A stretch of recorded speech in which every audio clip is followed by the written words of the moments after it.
Olá, gente bonita! Tudo bom com vocês? Como que vocês estão, hein? Eu espero que vocês estejam muito bem. Seja bem-vindo ao canal Claro Que É. Se você ainda não for inscrito, já se inscreve aqui embaixo, me segue nas redes sociais. E é isso aí, gente bonita. Essa semana é uma semana especial. O vídeo de hoje, terça-feira, o vídeo de quinta-feira é sobre a grandiosíssima Elis Regina.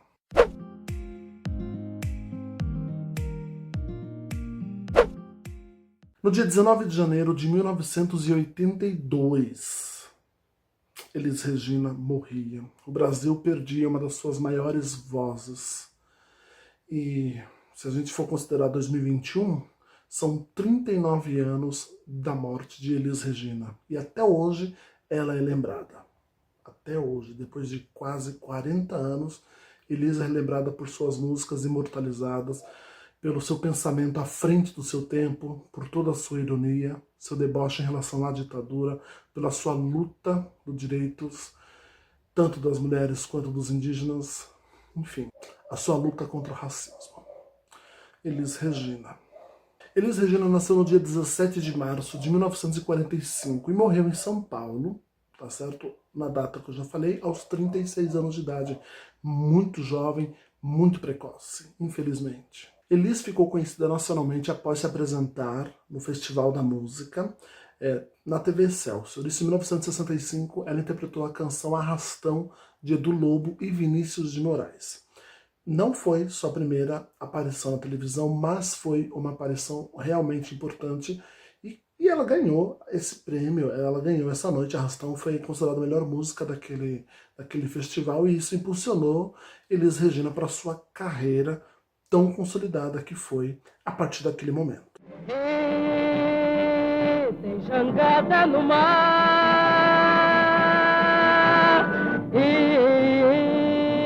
hoje tem arrastão. Nos anos de 1965 a 1967, Elis Regina e Jair Rodrigues apresentaram na TV Record um programa chamado O Fino da Bossa. O programa fez tanto sucesso na época, mas tanto sucesso que cada ano foi lançado um disco do programa. Então, ou seja, o programa ficou no ar mais ou menos 3 anos, foram lançados 3 grandes álbuns deste programa e muitos sucessos que até hoje são cantados, né, no caso dos discos das obras de Elis com o Jair Rodrigues, vieram desses 3 discos. Isso é muito interessante, porque mostra que a música realmente é atemporal, sem dúvida nenhuma. E uma coisa muito importante é que o primeiro disco, Dois na Bossa, conseguiu atingir a vendagem de 1 milhão de cópias. Foi o primeiro disco brasileiro a atingir esse número. Incrível isso, né? Então ali já dava sinais de que Elis não seria uma cantora efêmera, o sucesso não seria passageiro de jeito nenhum.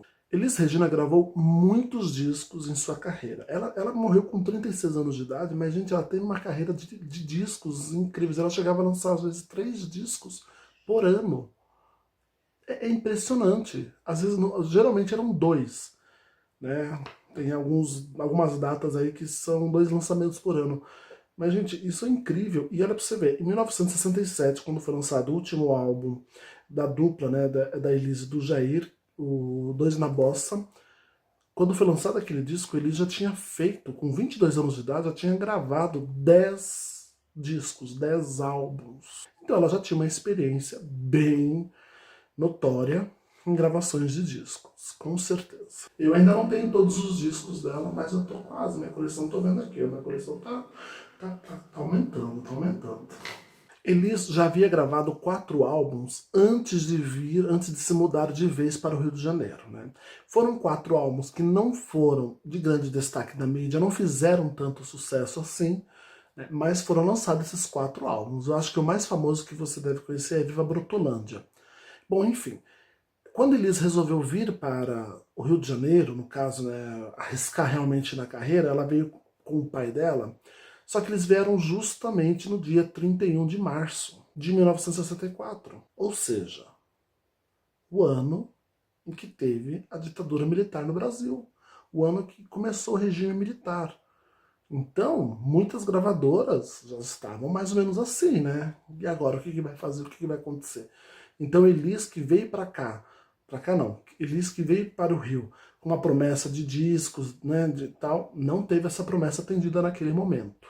Bom, como não tinha disco, não tinha contrato com gravadora, ninguém no Rio de Janeiro conhecia a obra que Elis havia feito e tinha sido lançado, né, porque Elis nasceu em Porto Alegre, então os álbuns dela ficaram muito mais regionais do que nacional, então Elis não era tão conhecida assim. Por não ser tão conhecida assim, ela começou a cantar em alguns lugares, tipo Beco das Garrafas, alguns lugares assim com capacidade bem pequena de pessoas, né?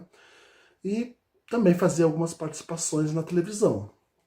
Eram pequenas, mas fazia algumas participações.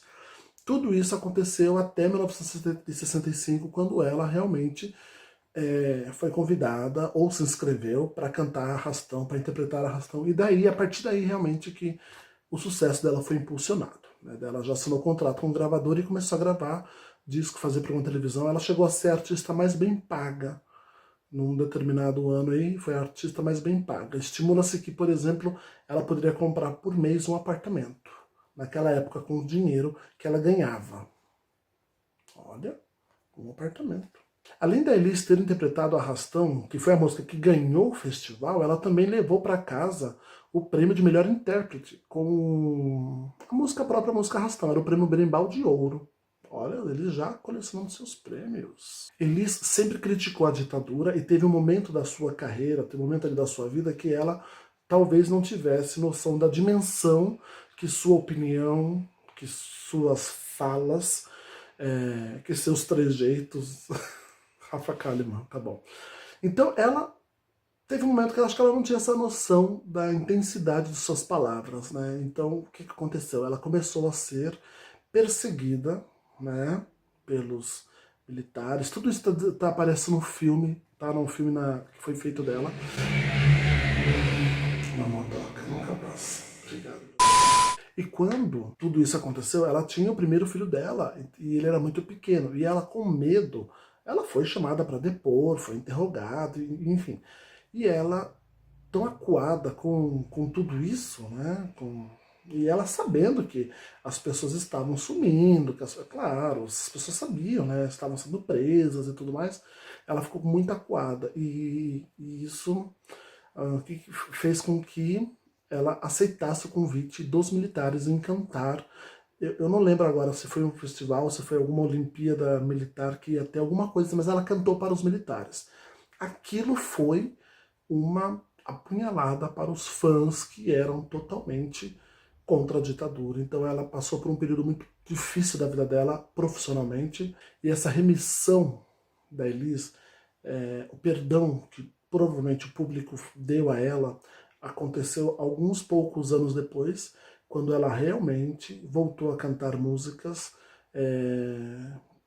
deixando claro, né, mas assim, às vezes não tão claro, que uma música era censurada, porque esse negócio de censura da música eu nunca entendi direito, porque tem umas músicas tão óbvias que não foram censuradas, você pergunta, meu Deus do céu, e tem umas outras músicas que algumas palavras tão bobas foram censuradas, eu não entendi.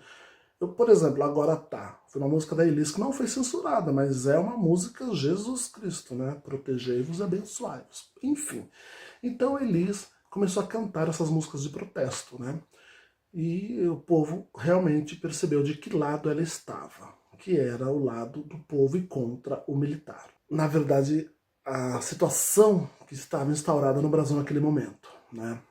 Elis, ela começou sua carreira nacionalmente e terminou sua carreira nacionalmente durante o período da ditadura, porque a ditadura acabou em 85 e Elis morreu em 82. Elis veio para o Rio de Janeiro em 64 e, enfim, ganhou destaque em 65. Então, a vida toda dela foi durante a ditadura, né? Ela não viu a democracia instaurada nas grandes capitais, isso ela nunca viu, né? Não existia naquela época por conta do regime. Com certeza Elis estaria apoiando as diretas jazz, Elis estaria nos Caras Pintadas, porque ela era muito participativa, muito ativa na política, né? Elis Regina teve 3 filhos, João Marcelo Bosco, que nasceu em 1970, Pedro Mariano, que nasceu em 1975, e Maria Rita, grande Maria Rita, que eu adoro, que nasceu em 1977. João Marcelo Boscoli foi de um relacionamento que ela teve com Ronaldo Boscoli, e os outros dois filhos, que foi o Pedro Mariano e a Maria Rita, foi de relacionamento que ela teve com o musicista incrível, por sinal, Pedro Camargo Mariano. Incrível, hein? Elis gravou vários compositores que na época eram inéditos e que hoje você conhece muito bem, como por exemplo, Milton Nascimento, Ivan Lins, Gilberto Gil. Todos eles ela gravou primeiro. Claro que mostrando o trabalho como compositores, né? É óbvio, né? Como compositores. Porque eles já tinham seu brilho, mas como compositores ela realmente ia lá e gravava quando muitas vezes as pessoas talvez não quisessem gravar, né? Porque a gravadora era uma máquina de fazer dinheiro onde já dava a música pronta, isso aqui vai fazer sucesso, vai fazer sucesso. Então a sentimentalidade, às vezes o artista não tinha nem como colocar no disco.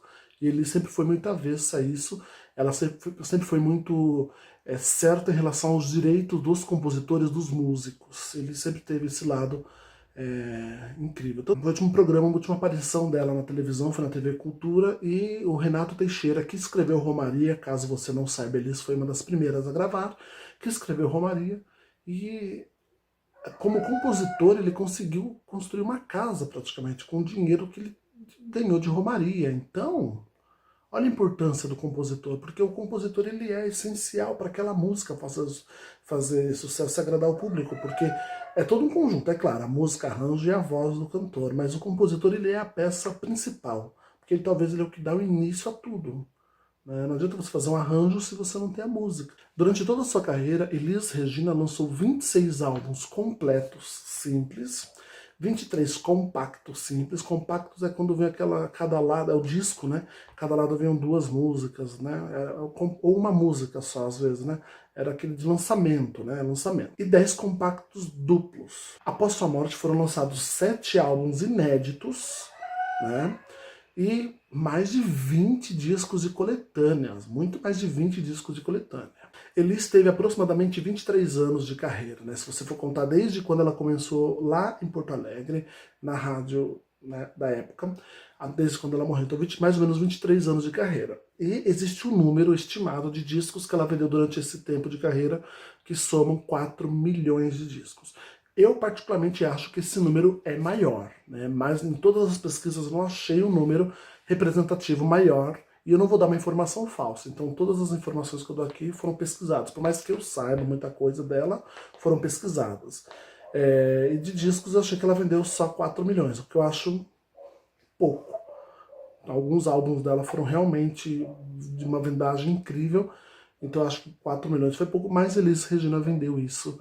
E, enfim, se tivesse viva, teria vendido muito mais, com certeza. Quando Elis completou 10 anos de contrato com a Philips, né, a gravadora queria dar um presente para ela. Dizem assim, eu já ouvi vídeos de pessoas, músicos na época, acho que foi Nelson Mota, não sei, falando que ela poderia ter pedido um carro, um apartamento, qualquer coisa. A gravadora daria pelos 10 anos de carreira, né, dela na gravadora. Acontece que ela pediu um disco para a gravadora, uma gravação com Tom Jobim.